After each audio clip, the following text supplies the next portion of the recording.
Hello, respected viewers. I'm George from Ireland. So, I bring you tristful tidings, and that is that Pope Benedict XVI has been called to his reward.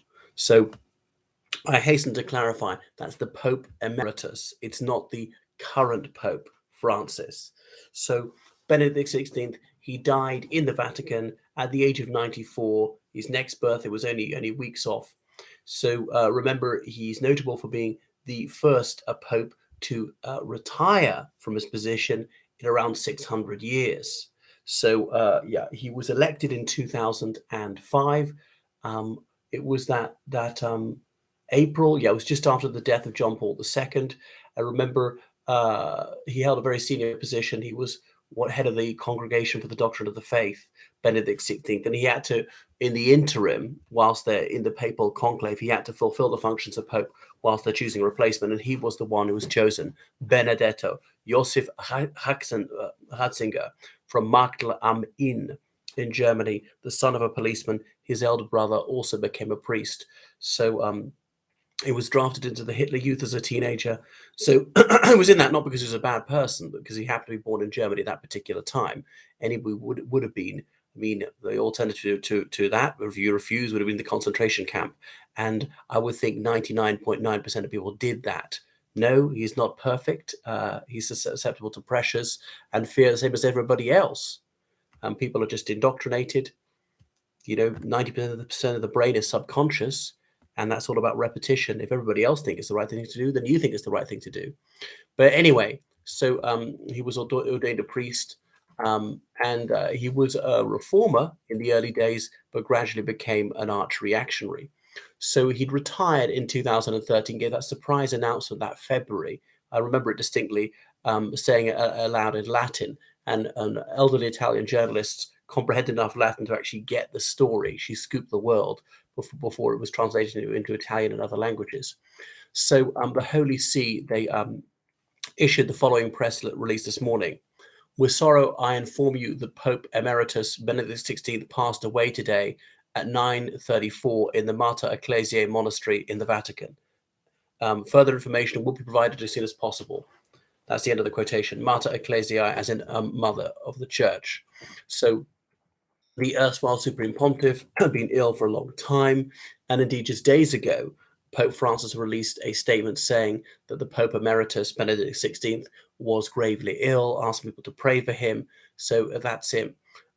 Anyway, so there were accusations against Benedict XVI that earlier in his career, when he's an archbishop and a cardinal and so forth, there had been allegations of sexual abuse against children that was allegedly committed by certain priests. Now, nobody accused Benedict XVI of having done this, but having covered it up. I realized that was the era when they said the church must not be left with egg on its face. Let's hush it up. Let's just move him somewhere else, and you just please say nothing. Sometimes children were manipulated into signing oaths of silence, swearing before Almighty God that they would never disclose any of the particulars of these allegations to anyone so long as they shall live. That meant sure that perpetrators got away with it. Having said that, of course, some people could be false accused, and just to try and bury the matter. So it wasn't really tackled head on. Child protection did not exist. So who was dogged by that issue? Anyway, but he did say when he was Archbishop of Munich between 1977 and 1982 that he had sometimes got it wrong and things like that. So then he'd moved to the Vatican. There's a famous photo of him with Pope John Paul I, the one who died after only a month in office. So, yeah, after John Paul II's very long pontificate of, my goodness, how long was it? 27 years. There've been the second longest in history. The only one who served longer was St. Peter. There'd been hope that there might be significant reform, but that wasn't to be. Benedict XVI, he was not changing on married priests. There would be no movement on the ordination of women. Absolutely not. He thought the homosexuality was still sinful. He said that communion in Reformed churches was deficient and so forth. So he was a man of whalebone corseted conservatism. So that, for 450 years, every single pope had been Italian from the 1520s to 1978. And then we had the Polish pope, then we had a German pope, remember a German lady, rather cynical, saying they're just doing that to get big donations from Germans. Then he stepped aside. Then there was an Argentine Pope. Okay, he's also Italian, Jorge Bergoglio. The child of Italian parents is an Italian, even if he's an Argentine citizen. He's certainly entitled to Italian citizenship. But Pope Francis is very indisposed. He's permanently wheelchair bound. Wheelchair bound, so that will incommode him somewhat. Does he have that long to go? He's 85. So who will they choose next? Maybe a black pope. I don't think there's ever been one.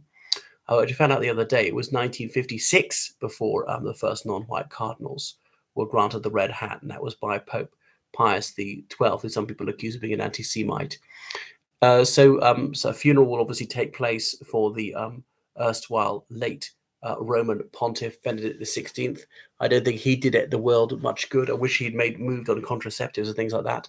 Not that I'm a believing Catholic, but I think that really does have an impact on the world. On the homosexual issue, Pope Francis said, well, who am I to judge them? Well, you are the Pope. That's who you are to judge people. I mean, we all judge people all the time. I dislike people saying, oh, you mustn't be judgmental. What you're saying, you mustn't form an opinion, approve or disapprove. Of course, we form opinions all the time. It's not a bad thing to think something is good or bad or right. Sometimes to be neutral about it. I'm neutral about many things. I'm a very live and live person. I would often disapprove of things without seeking to disallow them. But surely, from a Christian point of view, one could say, if you think homosexuality is a sin, I mean, I don't believe in Christianity, so I don't think there's anything wrong with it. But if you believe in the Bible, you'd say that. But obviously, loads of other things are, like fornication, and virtually everybody fornicates. So it's not a particularly bad sin. Everybody's a sinner. The Pope is a sinner. So you could still be in an active gay relationship and still a morally upstanding person. But I don't think the Catholic Church can quite say that they think that homosexuality is entirely permissible, because there was unacceptability in the Bible. I know the Bible condemns loads of things and says that selling children into slavery was okay, or killing enemy civilians in wartime is a bad thing. Jesus never spoke out about homosexuality. And let's face it, about 50% of Catholic priests are gay. Not saying they're active, but that's their orientation, mostly celibate. So Benedict XVI, well, he was a scholar priest, and he wanted to spend the rest of his life in the library. Maybe he managed to achieve that. But will he be missed? Not greatly. So the Roman Catholic Church is a dwindling organization, and within a generation, the Catholic Church has got to either have married priests or no priests whatsoever. The thing about deaconesses, well, they were there in the medieval church, got rid of about 1,000 years ago. Then the Lutherans brought them back, I think, in the 19th century, other Protestant denominations, to eventual full ministry in all the Protestant churches by now. But the Catholic Church hasn't moved forward into the 11th century. For goodness sake, we allowed this in the 11th century. I mean, I'm a cradle Catholic, but not a believer. So how we moved backwards 1,000 years, still haven't sorted that out. Anyway, thank you so much for watching. Breaking the news for some of you that the Pope is no more. And so please subscribe to me on Patreon and donate on PayPal, georgecallahan79@gmail.com. Goodbye.